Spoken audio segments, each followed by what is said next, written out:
Welcome to Fully Booked, the bookish podcast where I'll chat about all things book and reading related. Whether you're a new or a pro reader, there's something for everyone to learn. I'm here to help you on your reading journey and find that next great read that will keep you fully booked.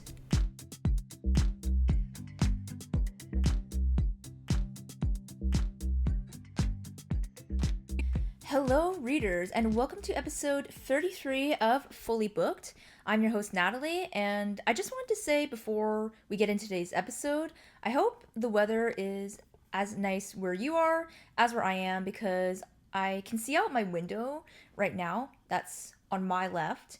And it's super sunny looking out today. The sky is clear and blue, not a cloud in sight, and according to the weather forecast, it's going up to 10 degrees Celsius afternoon, which is perfect running weather, great weather to just get outside more.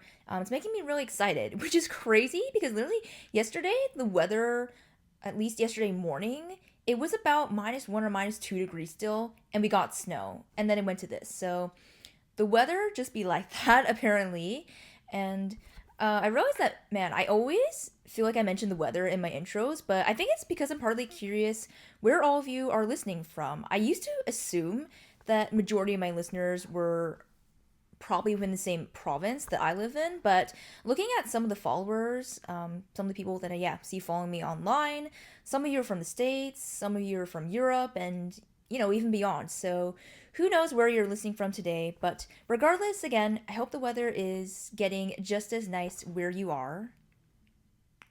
But before we actually get into today's episode, I wanted to do quick dog of the day as per usual, being on camera again today. So for drink, I don't think you guys are gonna be able to see because I don't have this in a clear mug, or a glass mug, but I am drinking coffee with some soy milk and sugar because I felt like a little sweet treat for my caffeinated fix this morning. Otherwise, I have my Happiness is a Good Book shirt on again.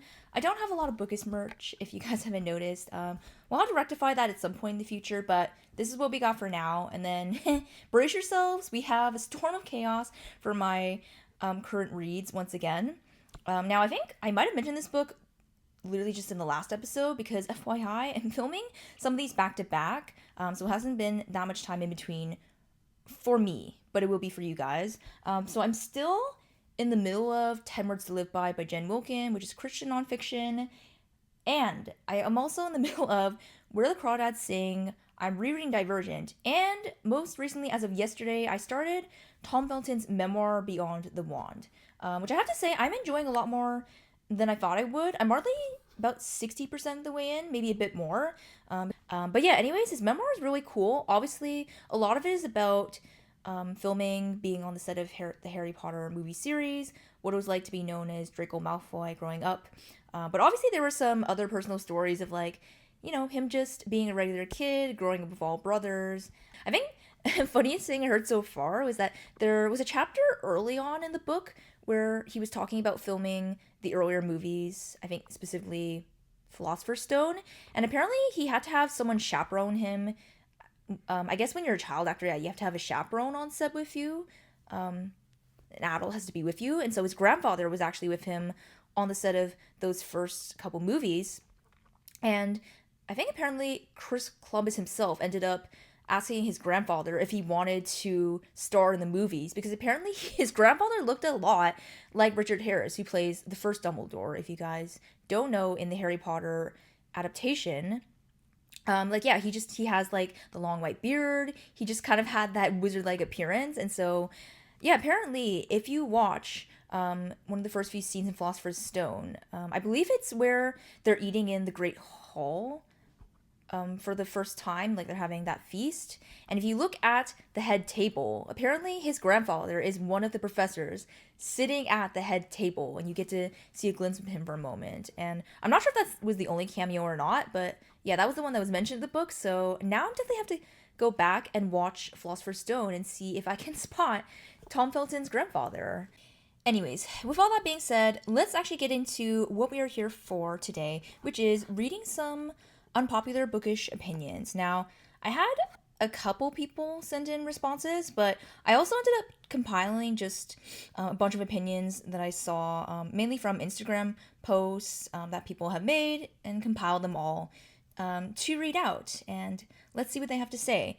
And I guess all the ones that are posts, I will try to credit the original creators. Also, so if you guys are interested, you can go follow them, check out more bookish content, especially if you're big on Bookstagram. But anyways, with that out of the way, let's just start reading some and see what we have to say. Okay. Okay, so the first one that I have pulled up is e-readers are better than paperbacks. Now, I'm not really gonna be honest. I'm gonna be biased with this one. If you guys can't tell from the lack of like actual physical books that I show, I guess especially when I make video episodes, I don't have a lot of paperback or physical books in general, and most of my reading nowadays is pretty much done on my Kindle, and then obviously the audio books that I read on audio and whatnot. So yeah, I'm probably gonna be biased with one. I wouldn't say obviously that e-readers are better like in general or like in every single aspect than paperbacks. There definitely are times where I do feel like I miss that feeling of holding a physical book, and I feel like how do I describe it? I don't know.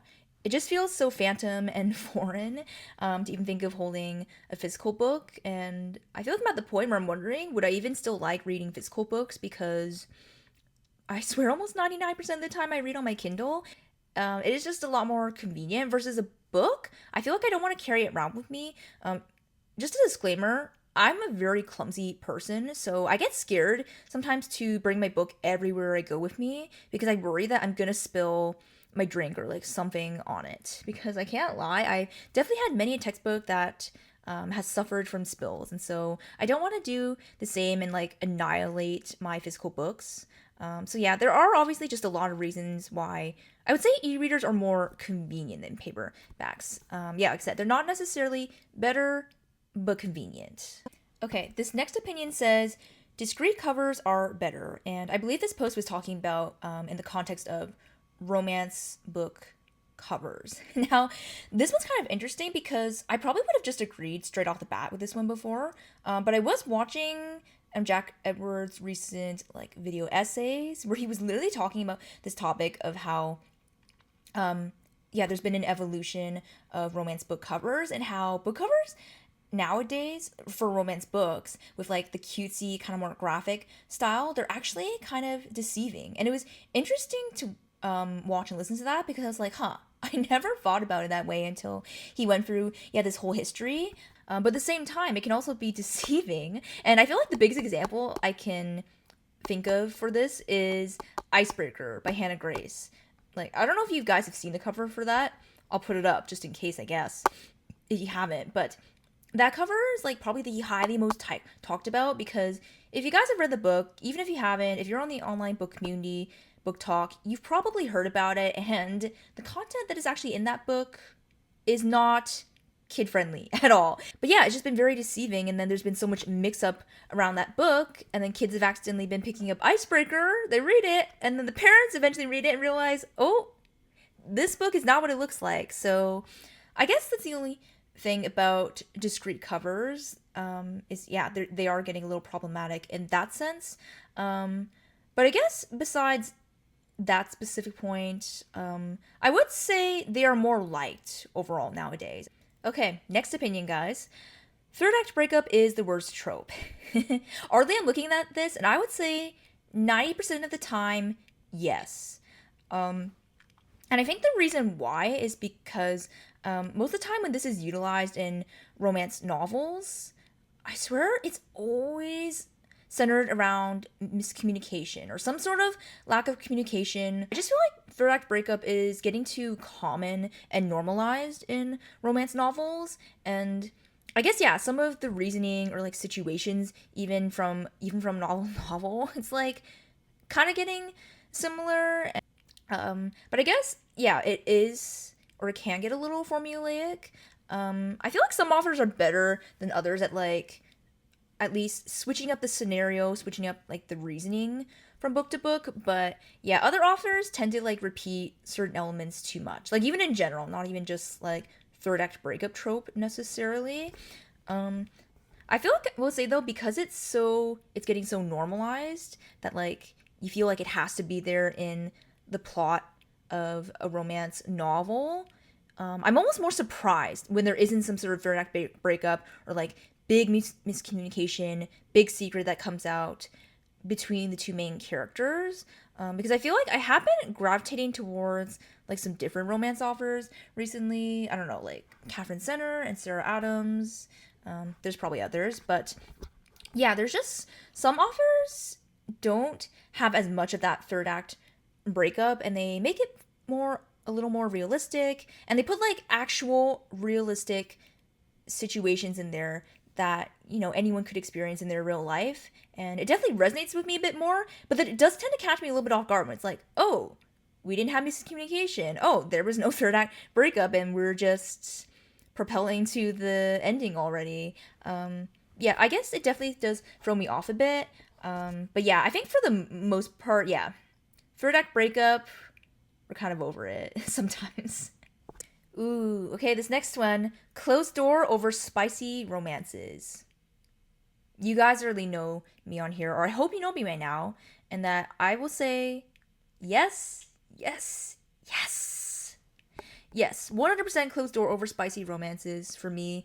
But for this one's super personal preference and bias, obviously. Yeah, like I said, you guys already know my preferences, and closed door is something that's more enjoyable for me. I like more emotional connection and bonding and, all the things. But obviously, there are going to be people on more of the other side of spicy romance, or, and then some of us fall somewhere in the middle, or maybe you lean only a little more towards one side than the other. And I guess at the end of the day for this one, that's fine. Okay, next opinion. I'm looking at it. I already know I have stuff to say. And that is love triangles can ruin a book.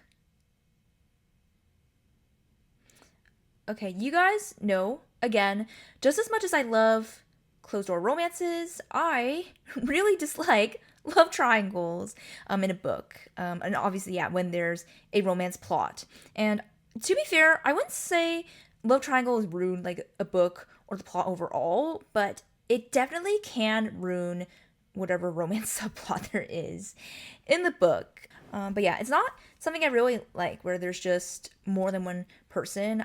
I'm just so much more of the like, he or she falls first and falls harder, like kind of trope. And two people that are really seem like they're meant for each other. Yeah, versus like having this weird love triangle. Sometimes it turns even into like, excuse me, a weird love rectangle or like a rhombus, whatever you want to call it. And just, I feel like it just gets kind of messy. And I think especially all of the books I've been reading recently that have love triangle, it's been very back and forth. Like, it's like watching a pro tennis match, and it's like, one chapter, oh, she loves this guy. And then the second chapter, oh, I want to marry the other guy. And it's like, girl, can we gotta make up our mind at some point. And then also the author resolves and leaves it till like very near the end of the book, I feel like. Of like, oh, she's finally gonna pick this guy. Yeah, I just kind of hate the ones I feel like they try to go back and forth and like show how both guys could be a good match. Yeah, I think I just don't really, yeah, I just don't really like it. I guess point blank and period. All right, this next one I'm already kind of feeling, and it says people shouldn't rate books they DNF. I will say I agree with this one to an extent, because I have seen reviews on Goodreads where people were like, give it 1 star and they only read 10 pages. And I'm like, bro, like 10 pages isn't even a full chapter in some books, depending on the length of the book. Yeah, I just don't really understand people who read so little of the book, or even, yeah, maybe even like I'd say 4 to 5 chapters and they're only giving it a rating. Yeah, I don't feel like that's quite fair. Personally, for me, I will only rate and kind of review books a little bit in depth if I've read at least half of the book, or more than. And that's kind of my marker. Otherwise, I won't even bother if I only read 10, 15, even 30%. Yeah, I won't leave a rating and leave much of a review.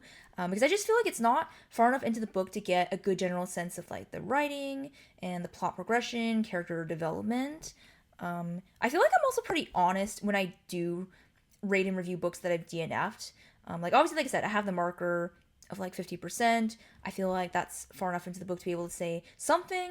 But I always comment that like, yeah, I can only comment on, the parts that I did read and whatever point I got up to and how the progression was going. And obviously, like, yeah, I did miss out on the rest of the book and how it progresses if I didn't read it. I feel like I take all that into consideration when I'm rating and reviewing books that I've DNF'd and I've only gone halfway into. But I feel like some people just don't really care and, they just do what they do. And at the end of the day, Goodreads is an online forum.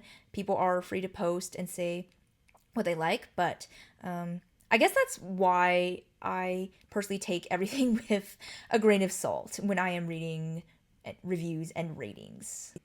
All right, this next one is interesting, and it says, people don't need every special edition of the same book.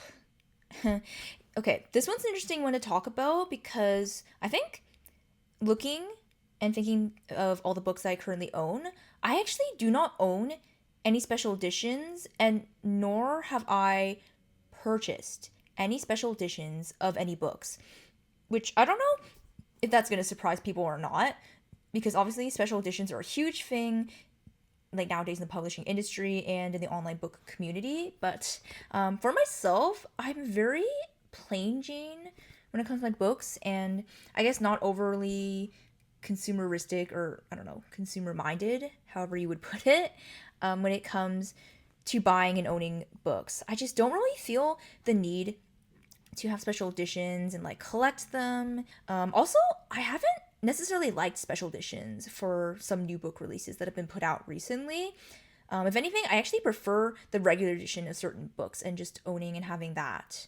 And that's perfectly fine with me. I feel like special edition is almost like a trophy thing. Like people want to collect every single special edition just to own and like have it sit on their bookshelf. But I feel like for me, I don't like the thought of, having books just to have books and they're just kind of sitting there on my bookshelf. But yeah, special editions, like I can see having one extra like copy of a book and the special edition in addition to like the regular one. But yeah, owning multiple special editions, I just don't really see it. Okay, next one. Not every epilogue needs a proposal, marriage, 2.5 kids. Obviously, I'm assuming this is going to pertain to basically romance novels, that context. But first of all, having half a kid would be very concerning. But besides that, totally agree with this one in terms of, yeah, I guess the ending and epilogue of romance novels. I feel like there's just, again, a certain group of authors who tends to do those endings where it's like, oh, pregnant, marriage, it all happens at once. And then there's like other sectors of authors that are like starting to go more, not like necessarily the unhappy HFN route, although I will say I enjoy some HFNs every now and then too. But they're going just a more realistic route of like yes, maybe they might end up getting engaged, getting married, but then there's like all this other stuff that happens for each of the MCs as individuals, and yeah, just their lives as a whole and how they've then blended together, yeah, their lives and the relationship. Yeah, I just kind of like those epilogues a lot more. It is more appreciated. I feel like I use the word resonate so much, but maybe you guys can relate to that feeling of it's nice to read books that like, well, the plot in general, but I guess especially the ending, yeah, where not everything is so perfectly tied in a bow and happily ever after, and these characters have gone through real things, and they're still going through real things together, even by the end of the book. Now, this next one, if I'm making assumptions about who is listening right now, then I feel like there's a contingent of people that are totally going to disagree with this one, but I already well know how I feel about this next one. And it says, standalones are better than series. Or, yeah, over series. Okay. I've mentioned it a couple times, I feel like, on recent episodes. So you guys probably already know what I'm about to say. And I can honestly 100% agree with this one. I still prefer standalone over series. And I think for the simple reason of commitment issues that I still have in 2025 with book series.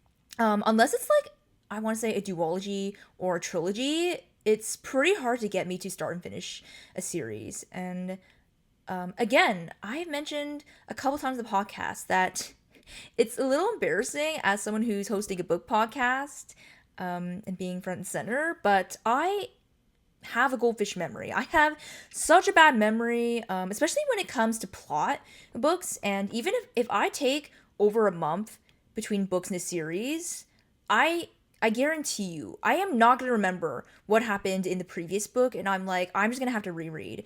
Yeah, I feel like standalones can be done really well, and I think there's just a nice feeling of like you finish a book and you know that everything's been resolved, the characters like at peace with whatever like they went through, what happened in the book, and yeah, just resolution is just nice. I feel like series can be so frustrating to deal with, and like especially ones that like it leaves off on some big cliffhanger, and especially series that are still not completed and the author is still releasing books, which I feel like there are so many series being talked about now in the online book community that aren't even finished. Yeah, I guess just overall, there's something that can be intimidating about series for some of us. And I know, again, contingent people listening now probably totally disagree, and you guys love being series, being within this complex world and with all these cast of characters, and I can totally see and understand that, but yeah, I'm gonna just stand on the side of standalones, at least in this point in time. Okay, on to the next one. This one says,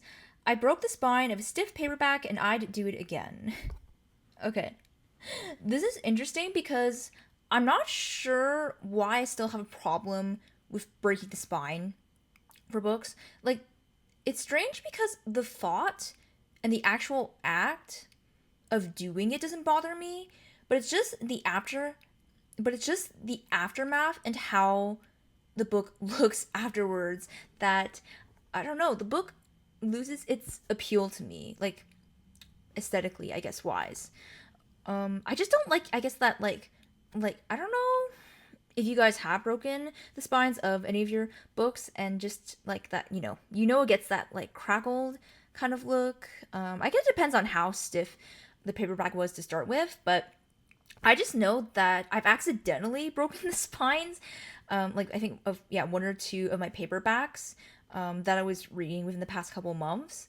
It just kind of happened because like I was just trying to get more comfortable, make the book more floppy, and then I just accidentally broke the spine. And I don't know, I just like that smooth look of like the spine, when you have the book and it's intact.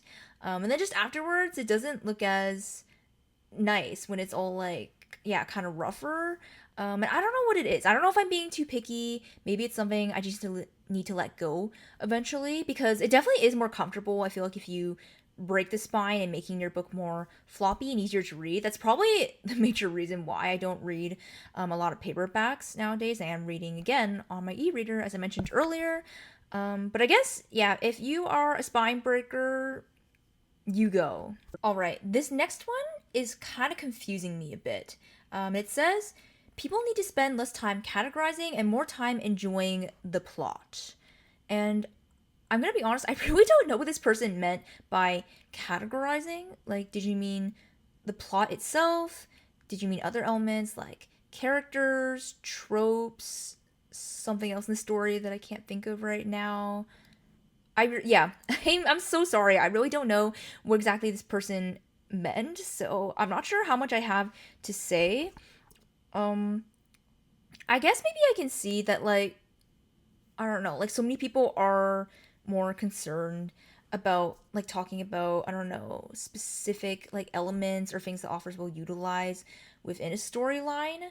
And especially, again, with online book community, online forums where you can, like, have so many discussions and talk with people, it's so easy to, like, even go down rabbit holes of, I don't know, getting so specific and sometimes worked up over like certain details in a book versus, I don't know, I guess just try to enjoy the story for what it is and the actual plot, which I guess for majority of books, I guess besides like character driven books, plot is going to be the crux of a book. But yeah, I don't know. I guess that's my speculation on what this person meant. I can't really say for sure, and I guess comment on for sure on exactly what they meant by this. But yeah, I guess there's definitely something to be said to just actually read and enjoy a book nowadays. All right, everybody, we are finally down to the last opinion for today's episode, and I have to say, we're ending on what I think is a bit of a hot take. And just a reminder, maybe I should have said it a bit earlier, but these are all opinions that we are discussing and going through today. I have my own opinions, you have your own opinions. That's my disclaimer, but okay. Let me just read. So this person said, Sarah J. Maas is a bad writer and incredibly overrated. Okay, sorry, I just have to laugh with this one. And yeah, this is what I meant by I'm no expert, because I've mentioned maybe once or twice at least now on the podcast that I am one of the few people who I have yet to read Sarah J. Maas, or I've barely read her, I should say. For this one, I'm personally going to be speaking from more of an indifferent sense versus like a negative sense of her being a bad writer and being overrated. But anyways, yeah, I feel like, again, it's hard for me to say because it's been a while even since I read ACOTAR, if I'm going to be honest. Yeah, I don't feel like I have enough evidence to say, or at least, say subjectively that she is a bad writer, but I did kind of get the sense when I did read those first ACOTAR books, what I did read, is that she has a certain writing style.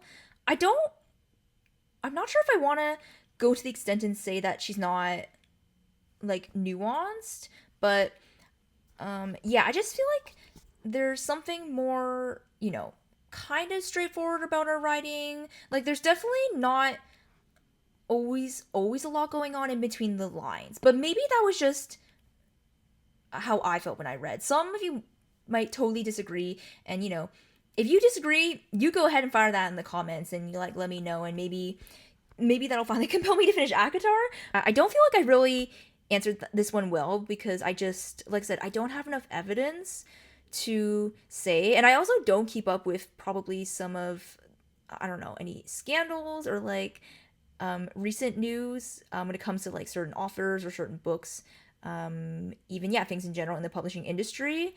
But yeah, I guess that is my take from an indifferent sense.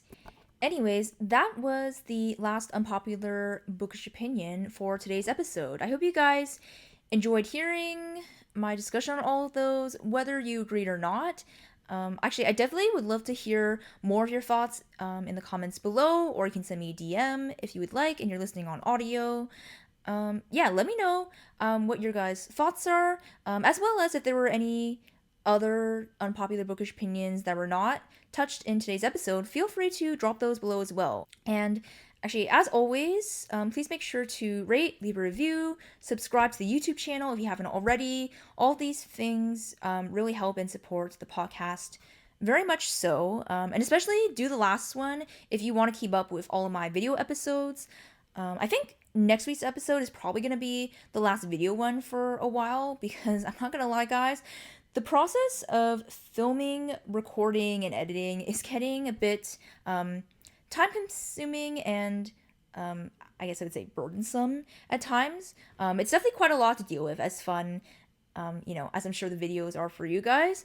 But yeah, I just need a bit of a break. We're gonna maybe take it back to audio for a bit, but I'm definitely gonna continue filming and putting up video episodes again throughout the year as best as I can. So again, if you want to keep up with all that, you gotta go and subscribe and go do that already. Really means a lot, everyone who is helping out and supporting the podcasts. I've said it a couple times, but it is well appreciated. But other than that, as always, I hope you all have a wonderful day, Hope you enjoy some sunshine wherever you are today, and I will see you back here for episode 34. Thank you for listening to today's episode. I hope you were able to take away something, and be sure to follow the podcast for more bookish content. Until next time, stay fully booked, and I'll talk to you soon.